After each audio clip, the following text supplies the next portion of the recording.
English for Writing Business Emails. My name is Brian Stewart, and in this video lesson, we're going over Unit 2, Part 3, and we're talking about awkward expressions. What do I mean when I say awkward expressions?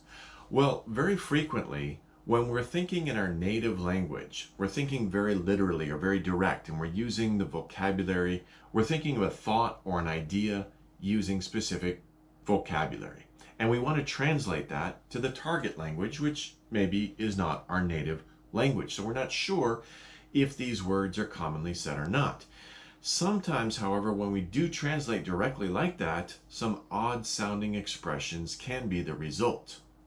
Even if the grammar is correct, we get the grammar correct, the choice of vocabulary could make the sentence or the expression, the thought that we're trying to express, it could make it sound strange. Now I have a great example to demonstrate this. The example is from an older TV show. You may remember about 10 or 15 years ago, there was a TV show called Lost, and it was about a group of passengers on an airplane that crashed, and miraculously, many of them survived. Now, two of the main characters of this show were a Korean couple, and so the show also became very popular in Korea. And you may remember these two characters as Sun and Jin, or more technically, of course, Sunhwa and Jin-soo.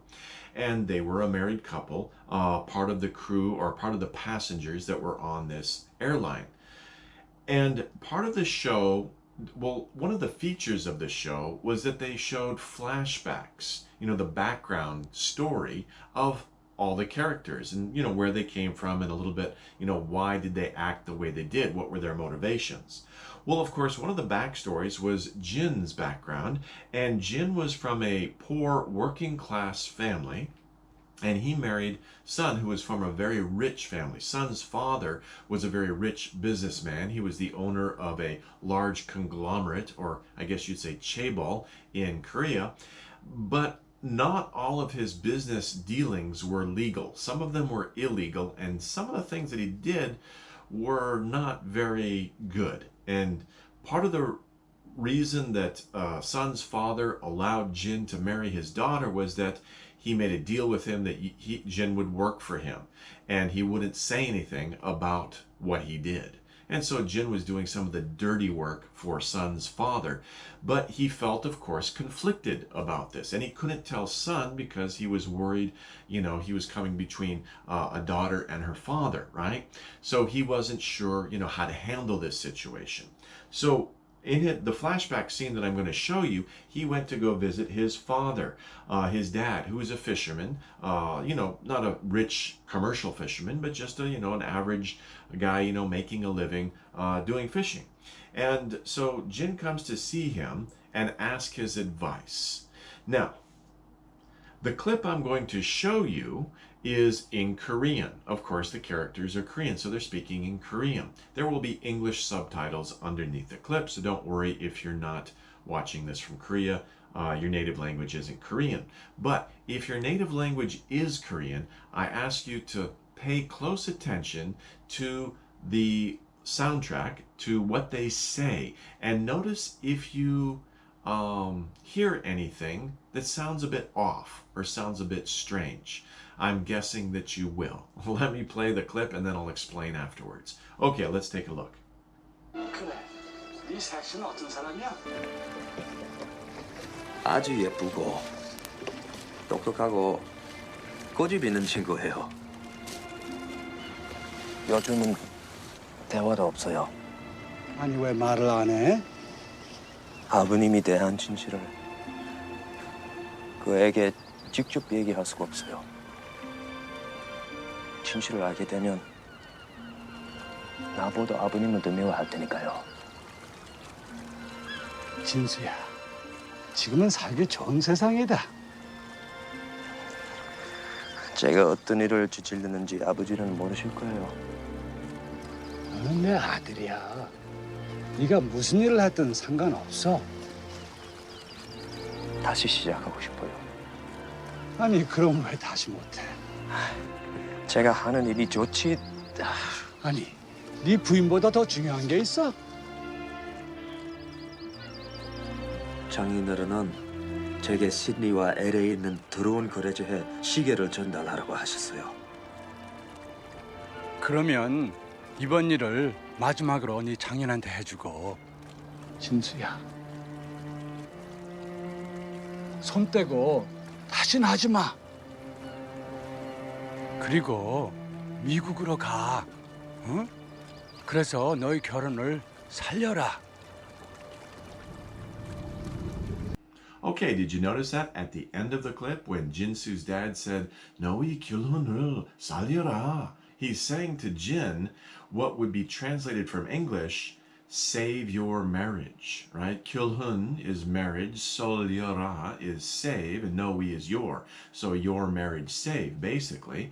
But actually it's interesting because when I played this clip a few years ago, I was teaching at a university in the English department, and I had a class called Screen English, and I would show the students short clips from popular television shows or movies to help them understand how native speakers actually use the language. And by the way, this is a very good technique. But anyway, one day I thought I'd give them a break and show them this clip in Korean, so they didn't have to concentrate so much in translating or thinking about the English. But at the end of this clip, the entire class, 25 to 30 people, started laughing. And I said, "What's so funny?" And they said, "Well, what Jinsu's dad said there sounds very strange in Korean. We wouldn't say, save your marriage like that." And I asked him, "What would you say?" And I got various responses, but I think the most popular response was something like, 그냥 같이 살아, which means, just live together. Okay? Well, of course, this is a very good example. I realized, hey, this is a good example of what happens when people think in one language and try to translate directly into another language. Obviously, Lost is an American TV show. The scripts are written in English. So when it came time to shoot this scene, of course, somebody translated this part of the script into Korean for the characters to act out. And I don't know who translated it. I don't mean to criticize them, but probably they weren't a native Korean speaker because they would have translated that into something that sounded more natural in Korean. Oh, and by the way, if you said in English, if this scene was played by American actors, same situation, it would sound very strange for the father to say to the son, just live together. What? Just live together? No. In English, we do say save your marriage or focus on your marriage or work on your marriage. We have those expressions. But apparently, those types of expressions, that kind of vocabulary, isn't used for this type of situation for people who speak Korean as native speakers. So it's very interesting. When you translate, it's important to try to figure out exactly what sounds natural, because if you try to translate directly, chances are you're going to say something that sounds unnatural. Now, in the best case scenario, that could just be mildly amusing. The person who hears or reads the translated sentence might say, "Oh, that's kind of interesting. They understand what you meant, but it's just kind of amusing." In the worst case, though, it could cause misunderstandings or confusion. I don't understand what this person means to say with this sentence. So that's kind of a long introduction into the material that I'd like to cover for this video lesson. And what we're talking about in this video lesson are awkward expressions that you can find on pages 23 to 25. We're going to cover these pages in the book, English for Writing Business Emails. Now, if you haven't picked up a copy yet, please check out the order information in the video description down below. Okay, so let's take a look with the first item on page 23. Okay, so the first example has to do with the verbs find out versus know versus hear. Be careful using find out.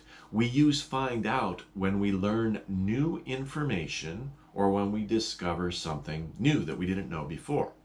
The example here is that imagine your boss comes in to work in the morning and announces that he or she is going to retire.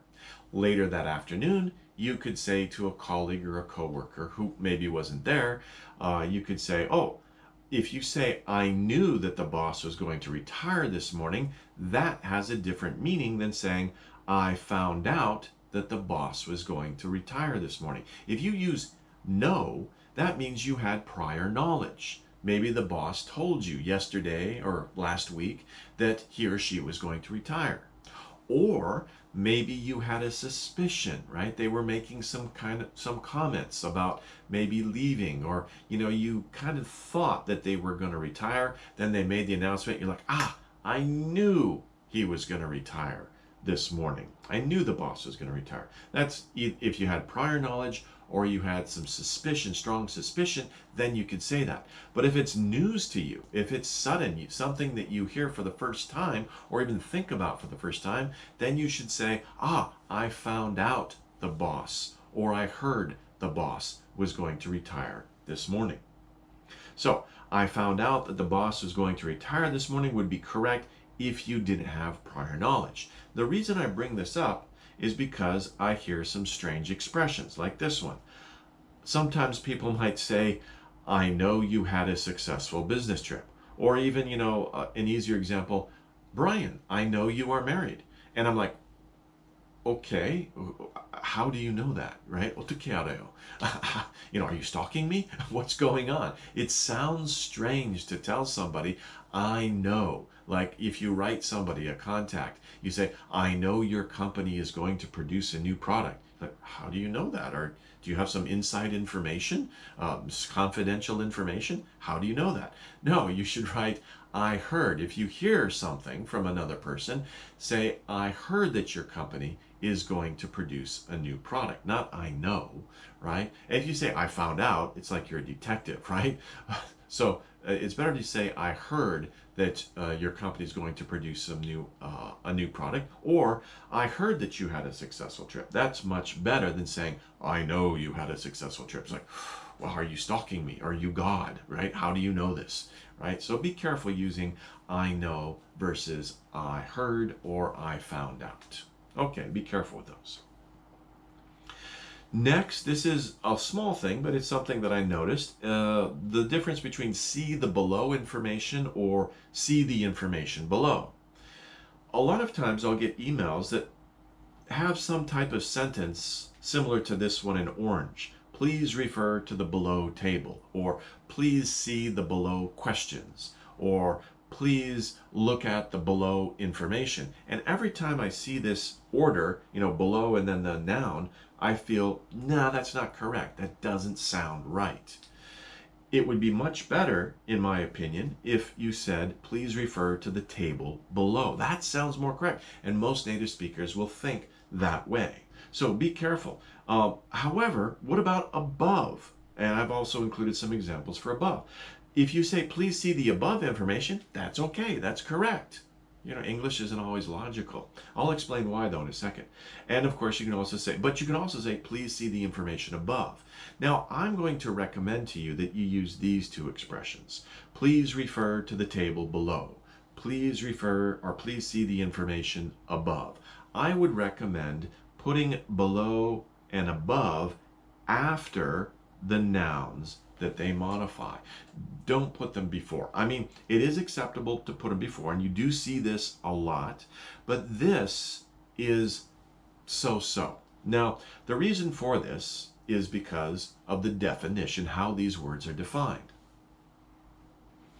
Most dictionaries will define below as a preposition or an adverb, not an adjective that comes before the noun. There are two notable exceptions. Merriam-Webster's does define below as an adjective, and it even has an example of it coming before a noun. As in, I think it said, please see the below information. Now, it might be that Merriam-Webster's is bowing to common usage pressure. Maybe more and more people are using this, but I think the more and more people who are using this are not native speakers. Because to a native speaker that does sound strange, because below is traditionally not defined as an adjective. The other exception was the Oxford English Dictionary, which also defines below as an adjective, does give an example, but notes that it is a rare usage. It's not common. Most native speakers will see that and think, that's strange, that sounds odd. Because below, like I said, is normally defined as a preposition or an adverb, as in these sentences. The page numbers are below the text. That's a preposition. Where are the page numbers in relation to the text? Or it could be an adverb, right, modifying the verb. Please sign below. How should I sign? You should sign below as an adverb. So those are the traditional or most common ways to define below.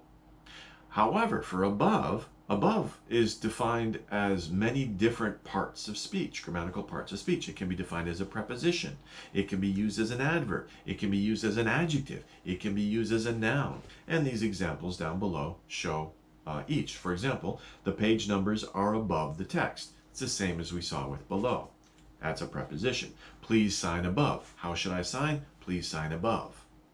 Refer to the above table. That's possible because above is defined sometimes as an adjective. So no problem. The above table. Or please choose one of the above. One of the above. Here it's a noun, right? So above can be used in many different ways. Why? I mean, again, it's just common usage. It's how people have used it, how the language has evolved, what most people are used to. And, you know, so language isn't always logical. It follows common usages. And of course, I notice that people are using below as an adjective. I do see it quite often, and I think maybe that's mostly non-native speakers are doing that. But for now, I recommend that you don't use it. Oh, and by the way, I'd like to also share with you another source that I go to when I have questions like these. You know, so for example, I'll see somebody write, please see the below information. I think, no, that doesn't sound right. My instinct, my experience with English says that sounds strange. That sounds odd. So what I usually do is I will turn to, this is a good source for you, Google Books Ngram Viewer. And you can find it, just go to Google, type in Ngram Viewer, N-G-R-A-M Viewer, and you come to a site that looks like this. Now I changed the search parameters here. This is your search window. Now you can, in the search window, you can input 2, 3, 4. You can put several terms. You don't have to just do 2. But here I put 2. The below information, and then you separate it with a comma, and then the information below. So I'm looking for 2 different expressions, 2 2-word or 3-word, multiple word expressions, and I separate them with a comma because I want to know which one is more common. Now what this is, the Ngram Viewer, is basically a project. It's a huge project that Google has undertaken, and what they've done is they have digitized hundreds, thousands of books of printed texts of the English language. And by the way, it's not just English. You can choose Chinese, Hebrew, Arabic, a lot of different texts, you know, from back in the 1800s all the way up to the present time now. I'm sorry, you can't really see that, but that's 1800 down there. And then you type in what you're looking for, and it shows you how common it is. So then you get a good feeling of whether people actually use this expression or not. And as we can see, the information below is far more commonly used than the below information. Okay, so that's a pretty good indication. I have no idea why it spiked here. I don't know what's going on with that. But from the graph, we can see that the information below is more common than saying the below information. I did a few other searches just to check this out. I did the above. I did the opposite with using above. So here we have the above information, comma, or the information above, which is more common, and we can see that the above information is more common than the information above. The information above is still quite commonly used, right? But the above information is still much more commonly used. And I don't know why it's declining. That's an interesting trend. But that's another interesting thing about Ngram Viewer, because it will tell you if an expression is old-fashioned or not. Because if there's a huge spike over here and then it falls off and goes down, then you can realize that, oh, okay, people used to say this back in the 1800s, but they don't say it now. Instead, maybe the other expression is more popular. So that's also very interesting, because sometimes people learn English and it's archaic English or old-fashioned English. And this is a good way to figure out if the expressions you're using are old-fashioned or not, or what are the modern expressions. But anyway, oh, by the way, I talk about this source in more detail in chapter 15, and I also go over some other different internet resources that you can use. So stay tuned, subscribe to this channel, and you'll be notified when I do put that video up. I hope to put it up soon.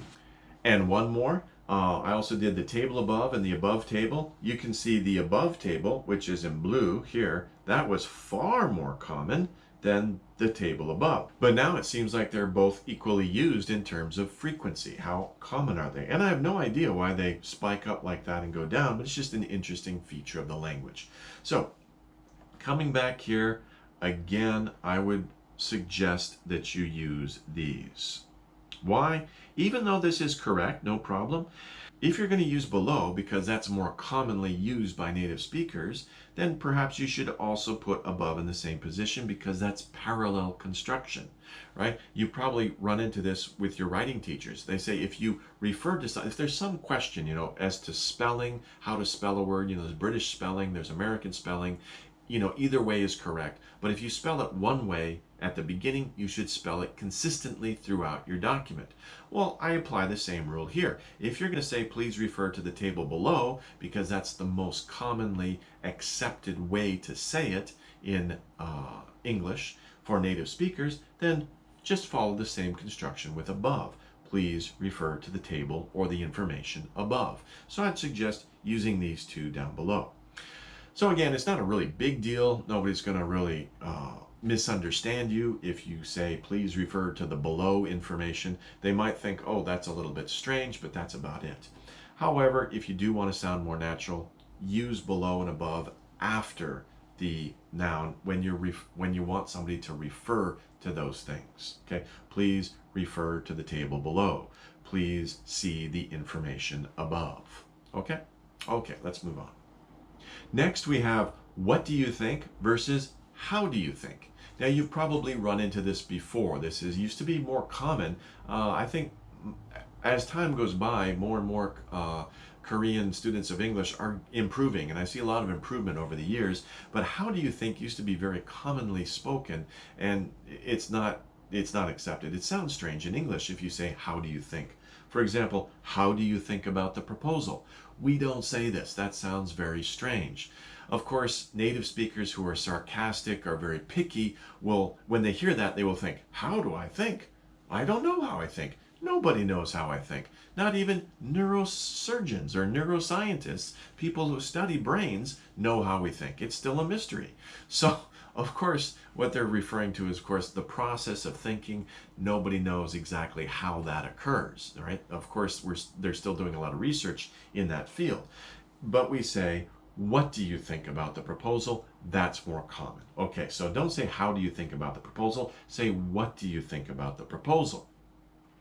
Or you could say, what is your opinion about the proposal? This means the same thing. What do you think about something? What is your opinion about something?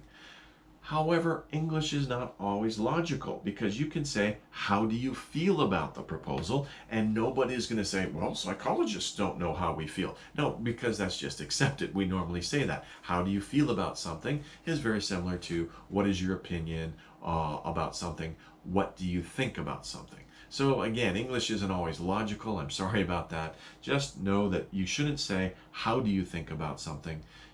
You should say, what do you think about it?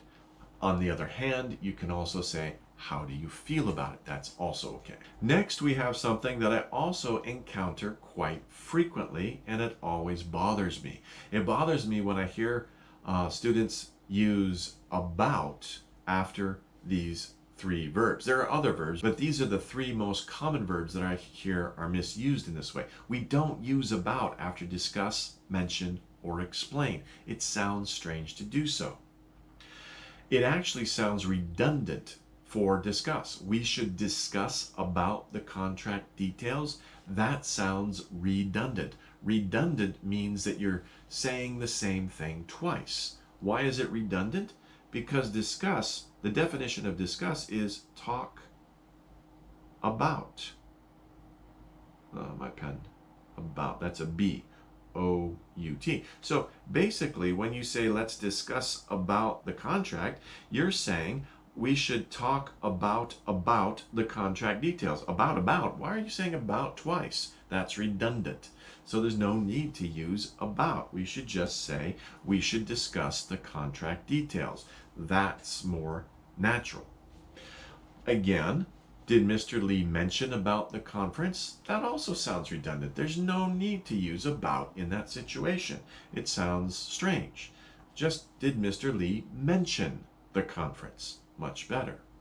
Now with explain, I also threw in something else that I noticed that many students will also do, and that's they'll put the object pronoun right after explain, and that is incorrect. Do not write, please explain me about the proposal. So actually there's two problems, me and about. Because if you got rid of me, right, if you just said, please explain about the proposal, that is also incorrect because we don't use about after these verbs. There's no need. Just say, please explain the proposal. Now, if you want to say to whom you should explain, then you put it at the end. For example, please explain the proposal to me. So, remember this pattern. Please explain something to someone.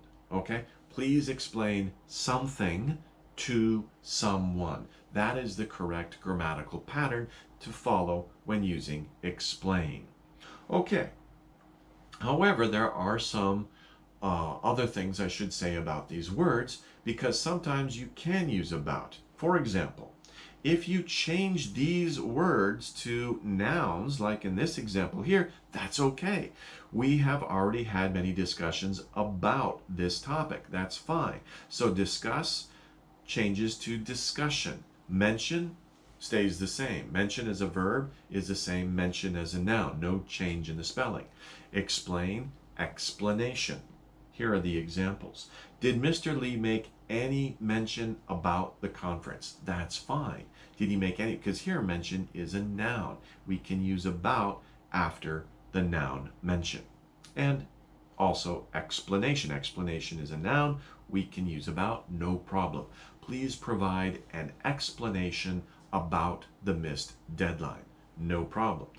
So don't get confused about these. If these are verbs, do not use about. If they are nouns, then yes, you can use about, no problem. One more thing, you could also do this. Could we discuss something about the contract? If you use a word that quantifies, how much do you discuss about something? How much did you discuss? How much did you discuss something? How much did you mention something? How much did you explain about something? Then you would use about. So for example, could we discuss something about the contract? No problem. He didn't mention anything about the delay. No problem. Or please explain more about the situation to us. Okay? So if you use these words that quantify, how much did you discuss? How much did you mention? How much did you explain? Then you can use about in this pattern, right? So please explain more about the contract and less about the delay. Okay? So that's an interesting sentence also. So, but the main point is, don't just use about after these verbs. Discuss about, let's discuss about the meeting? No, let's discuss the meeting. Did he mention about the conference? No. Did he mention the conference? Please explain about? No. Please explain the situation to me. Okay, so be careful with those. Now, here we have a plan versus plan to versus have plans. Now, these are not incorrect. They just sound strange when you say them in English. For example, if you say, I have a plan to visit your office next week, that sounds awkward to a native speaker. It's not incorrect. Grammatically, it's correct, no problem. But it sounds strange. We don't say that. Or this one especially, do you have a plan for the weekend? If somebody asks me that, do you have a plan for the weekend? I think, do I have a plan? No, unless, did I write something down? I have a plan. Yes, here's my plan. Step 1, get up. Step 2, brush my teeth. Well, actually, eat breakfast, then brush my teeth. That's crazy because when you say, do you have a plan, you're speaking about a formal plan, something that somebody thought about a lot and they planned out step by step. So these expressions sound strange. Grammatically, they're fine. The English, no problem. But it just sounds strange to use them this way. So normally we would just use plan as a verb or in the plural sense, as in these two sentences here. I am planning to visit your office next week. That sounds natural. It sounds unnatural to say, I have a plan to visit your office next week. Sounds very strange. Or, do you have a plan for the weekend? No. Do you have any plans for the weekend. Normally when we're speaking informally, we say plans. Do you have any plans for the weekend? You know, the funniest example I saw of this was when I asked a student, what are you doing this summer? And he said, I have a plan to get married. And of course, immediately I thought, oh, I have a plan. What? Meet girl, go on a date, meet her parents. You know, it sounds weird. No, he's planning to get married, right? Or he has plans to get married. Okay, so it's not, it sounds very strange to say, I have a plan to get married. May I see your plan? You know, I'd like to get married too. Can I see your plan? It sounds weird. I'm already married. Okay, but anyway, it sounds strange to say that. Now you can use I have a plan or we have a plan if it is a formal situation. For example, you can say our engineers are working on a plan, or our engineers have a plan to build a new factory. Our company has a plan to build a new factory. Of course, it's a very detailed plan. They've been working on it for a very long time. They've got all the steps down.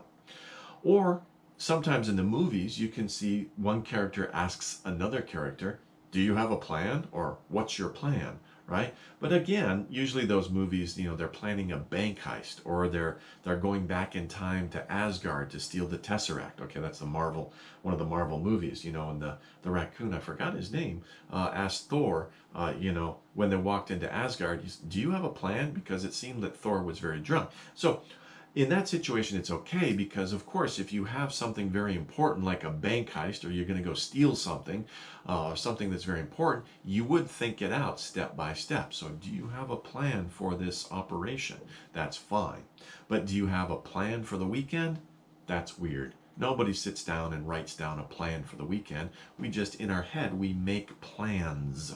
So do you have any plans for the weekend? Or what are you planning to do this weekend? Not do you have a plan for the weekend? That sounds weird. So be careful with using have a plan. Only use it for very formal situations. Otherwise, use plan to or have plans. Okay. Now this isn't a big deal, this next one. It's a small issue, but I would recommend that if you're writing formally, don't start a sentence with and, but, or so. Okay?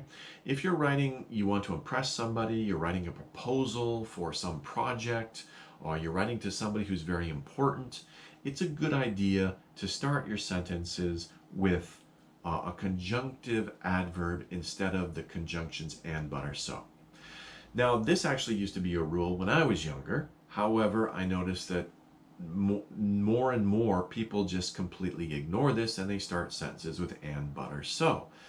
And in fact, I read a lot of news articles, and I see some more conservative news outlets are also doing that. You know, I'll read an article from that, and they'll do this all the time, right? They'll start a sentence with and or but or so. So it's not really a big deal. But it just looks more formal, and it looks more professional if you don't start a sentence with these conjunctions. Instead, you use also, in addition, and moreover. So I would recommend it. And a few more points. If you do start a sentence with but, if you're writing informally, of course, you can start a sentence with but, and, or so. But here, you see there's a comma after but. Don't do that. Okay, that is incorrect. Do not use a comma after them. That is incorrect. However, if you use one of the conjunctive adverbs, then you do use a comma, right? So let's look at some examples. Here we have, but Imogen passed without any side effects. Okay, that's acceptable. It's not very formal. And again, you know, I was taught don't do that. Instead, write however. These days, most people ignore that. They'll write it. So it's okay. It's not a big deal, like I said. However, if you do use however, instead, use a comma after them. Use a comma after these words. These are, by the way, these are called conjunctive adverbs, right? And you can, of course, find them on page 24 in the book. Okay, now it's time for a review, checkup quiz to see how well you remember these. Now, this checkup quiz is not just for the section we talked about today. It also covers the previous two lessons, Unit 2-1 and Unit 2-2, common mistakes. So basically what this is, and you can find this on page 25 in your textbook that I just mentioned. And what you can find is a lot of sentences, and there are parentheses, just like these here, parentheses after each sentence. And what I'd like you to do is put one of these symbols in the parentheses to match the key here. So if you think the sentence is incorrect, put an X. If it's correct, put an O. And if it's grammatically correct, but it sounds strange in English to say it, then put a tilde, right? And it's just a wavy line, right? So go ahead and take some time and take a look at the sentences on page 25 and make the appropriate mark after each, okay? So see how many you can get. If you don't know, just skip it. See how many you can get in just a few minutes. Just take a couple minutes to do that. And then we'll come back and I'll go over them with you, and we'll go over the answers. Okay, welcome back. I forgot to do the example. Number 1, of course, is incorrect because did you contact to Ms. Lee? We don't use the preposition to after contact. Just did you contact Ms. Lee about the proposal? That would be incorrect. And that, of course, is our first one here. What about number 2? Number 2 is please contact Ms. Lee about the proposal. And of course, that is correct because, like I said, we don't use to after contact. Okay, number 3. The restaurant is near to the subway station. What do you guys think? Correct, incorrect, or just awkward? It is incorrect because for the same reason. We don't use to after near. Next we have I am finding the report you asked for. Okay, is that correct, incorrect, or awkward? Remember this, we talked about this in Unit 2-2, the previous video lesson. Remember, finding, many students get finding mixed up because in Korean you use the verb 찾다, right? You use it for before you know where something is and after you know where something is. But in English, we only use find when we know where something is. So this is incorrect, right? We don't know where the report is. We're looking for it. We're not finding it. We're looking for it. Finding just takes a second. So it sounds strange. I am finding the report, like very slow motion, right? So it sounds strange that way. Just say I'm looking for the report or I'm searching for the report. Okay. Number 5, I'm still looking for the data you requested. As I just explained, that is correct. Actually, I'm sorry, it is not correct. I just realized because there's no the. So this is kind of a trick question. I'm sorry about that.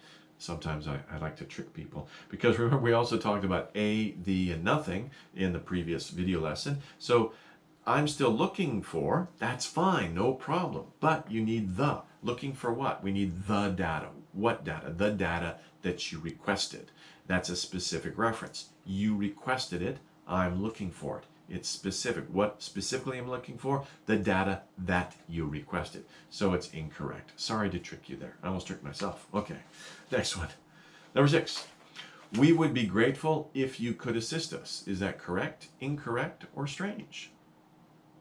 Okay, if you remember from a previous video lesson, that is correct. There's no problem. We would be grateful if. And that's a very common expression to use. What about this one, number 7? It would be grateful if you send the file today. Is that correct, incorrect, or is it just awkward? As we talked about before, as we discussed before, it is incorrect. It doesn't make sense to say it would be grateful because it cannot feel gratitude. We talked about that in a previous lesson. Number 8. Do you have a plan to visit in our New York office next week? What do you guys think? Incorrect, correct, or awkward? Now you might choose awkward because we just talked about this like 10 minutes ago. Don't say have a plan. There's nothing grammatically incorrect with that, but it does sound awkward. So it does sound awkward. However, again, I'm tricking you. There's another problem, and that is visit in, and that is incorrect. We don't use in after visit. That was from a previous video lesson. So this, of course, is incorrect because of this. If this hadn't been here, if it had said, do you have a plan to visit our New York office next week, you would just write awkward, the tilde, the wavy line. Because it's not technically incorrect, but it does sound awfully awkward. Do you have a plan to visit our office? But we wouldn't say visit in. So that's there's 2 problems with this sentence. Okay. Number 9, I'm planning to submit the proposal in next week. What do you guys think? Correct, incorrect, or awkward? Well, if you're just looking at what I talked about recently, I said use plan as a verb. I'm planning to. That's fine, no problem.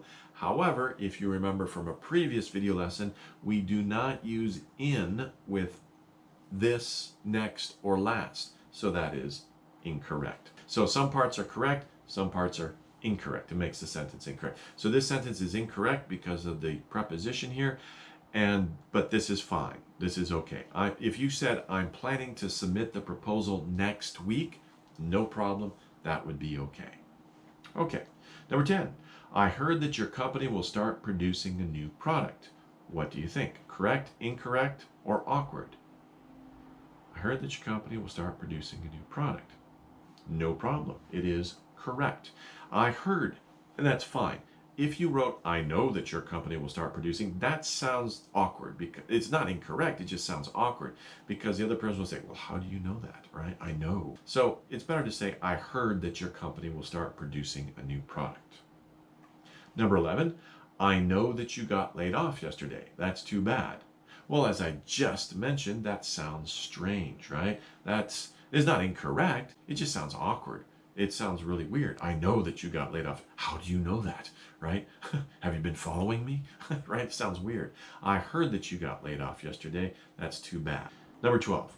Did you notice Mr. Cartman about the changes? Is this correct, incorrect, or just awkward? If you remember from a previous lesson, we took a look at notice versus notify. And of course, this is incorrect. We do not say, did you notice somebody about something? We would say, did you notify or inform or tell somebody about something? Don't use notice in this case. 13, it's important to notify the client about any delays. What do you think? We just talked about this. It is correct. Not notice, notify. Okay. Number 14, we have many agendas to discuss for today's meeting. Is this correct, incorrect, or just awkward? Well, actually it's incorrect, and there's two reasons why. I hope you caught this one right away. We looked at this, we discussed this in a previous video lesson. I don't know if there's number 1 or number 2, but remember, agenda is a list of topics or items to discuss at a meeting. So there's only one. We don't say there are many agendas. No, there are many things to discuss. There are many items on the agenda to discuss. There's another problem though. I don't know if you caught it, but sometimes my students will do this. They'll say today meeting. It's not today meeting, it's today's meeting. So this might look strange, but in English we do this. You can make a time period possessive. Right? So you think, wait, today isn't a person. How can it have something? But it's okay because if something occurs during that time period, we can use apostrophe S to show possession. For example, today's meeting. It's the meeting that will occur today. This week's review. Again, this week's apostrophe S, this week's review. So you can do that. So, of course, for those two reasons, it is incorrect. Okay, don't say today meeting, say today's meeting. Don't say next month conference, it's next month's conference. Okay. Number 15, the director has many schedules today. Is that incorrect, correct, or just strange? Well, when we discussed agenda, we also discussed schedules, right? And schedule, remember, you only have one schedule for the day, one schedule for the week. You don't have many schedules, right? If you mean to say that the director is very busy today, he might have many appointments today, right? Because a schedule is a list of appointments. So the director has many appointments today. You could also say the director has a busy schedule. That's also a common thing to say. The director has a busy schedule, or the director's schedule is full today. They all mean the same thing. So he has many appointments, he has a busy schedule, or his schedule is full. You could also say he has a full schedule. But don't say he has many schedules today. That doesn't make sense. He only has one schedule. So that is incorrect. Okay. 16. He is one of our best staffs. Now remember, when we talked about staff, we talked about count and non-count nouns and whether you put S at the end of certain nouns or not.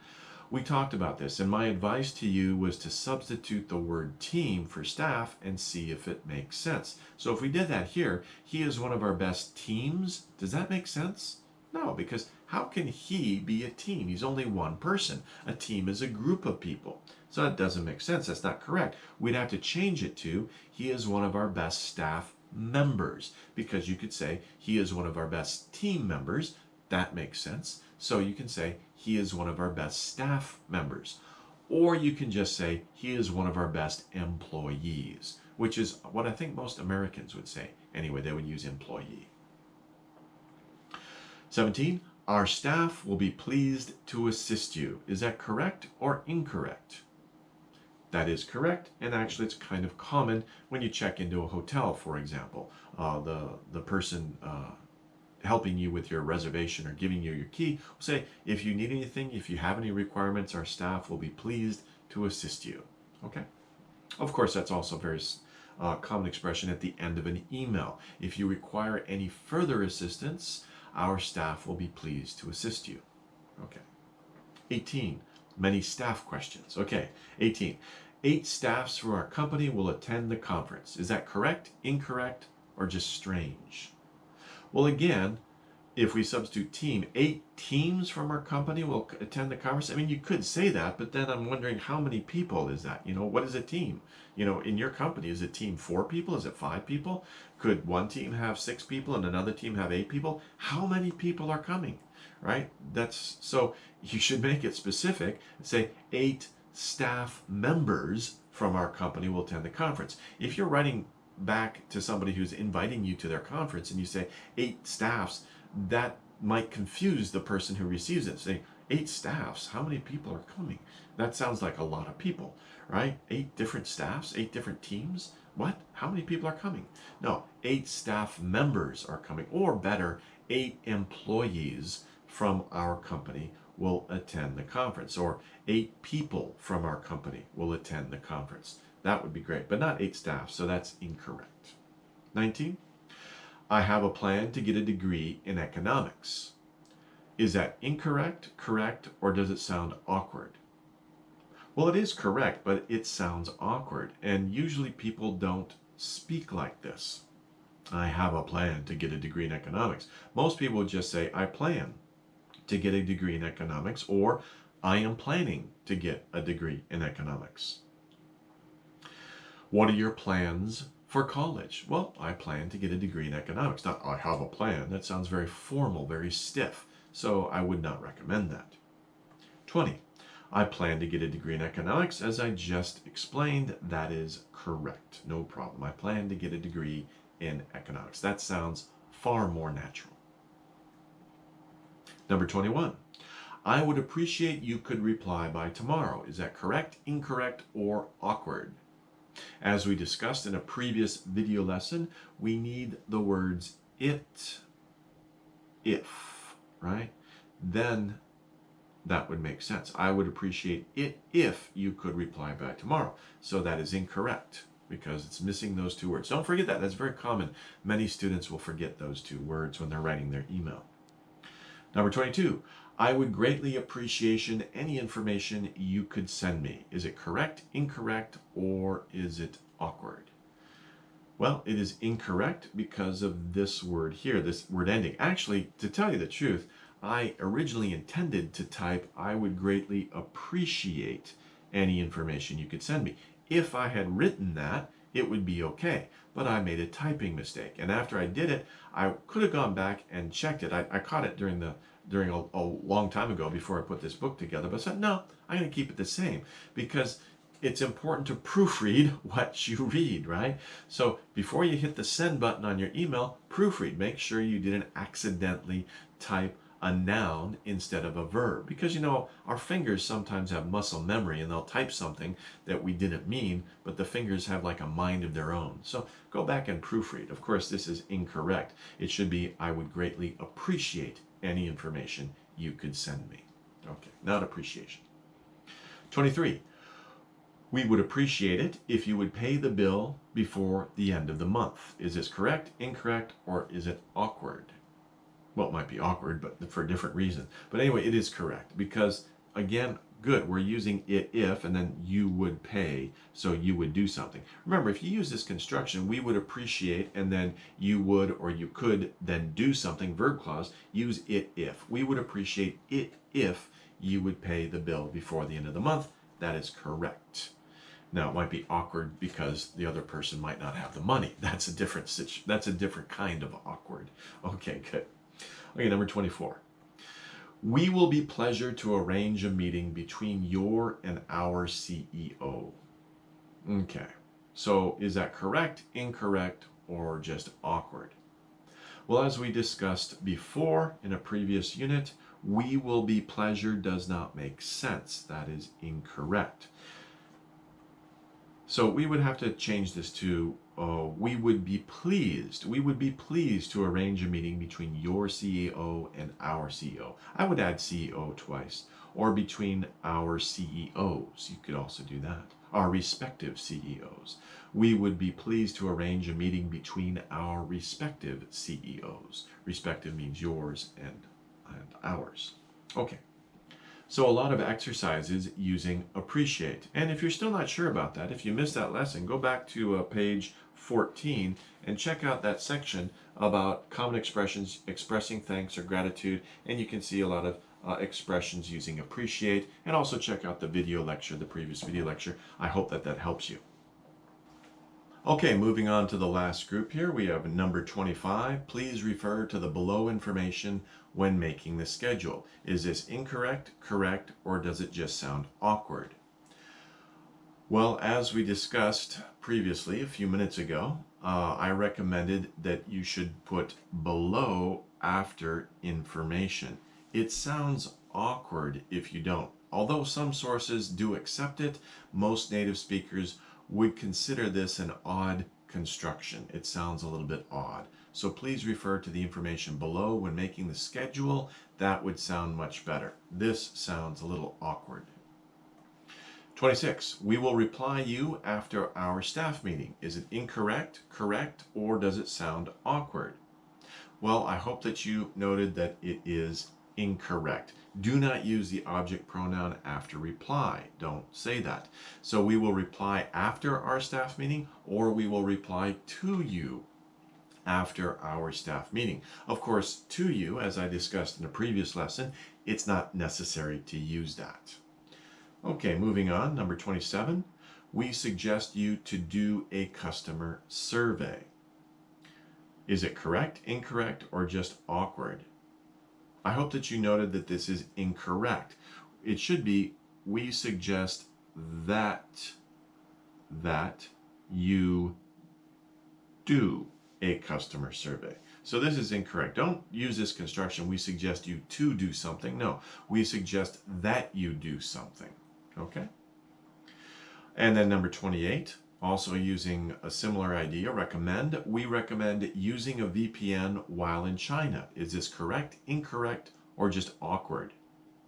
Well, it is correct because you can use verb ing after recommend or suggest. We suggest using a VPN while in China, or we recommend using a VPN while in China. Both are okay. Both are common, grammatically correct structures.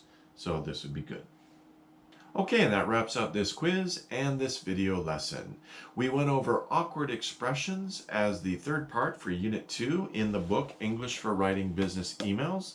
Again, if you don't have the book, please consider buying one. The order information is down below, and it will help you, I'm sure, when we study together in these video lessons. Also, if you like this video, if you think it helped you out, if you appreciate the information, if it clears up or answers any questions you have had with English, please hit the like button and please subscribe for notifications about future videos. It would help me out a lot too as well. So in the next video, we have one more video to do for Unit 2, and that is where we will take a look at an email and correct it. And we are going to correct it along the lines of many of the issues we've discussed so far in the first 3 videos for Unit 2. So I hope to see you there. Take care as always, and we'll see you in the next video. Thanks everybody. Bye-bye.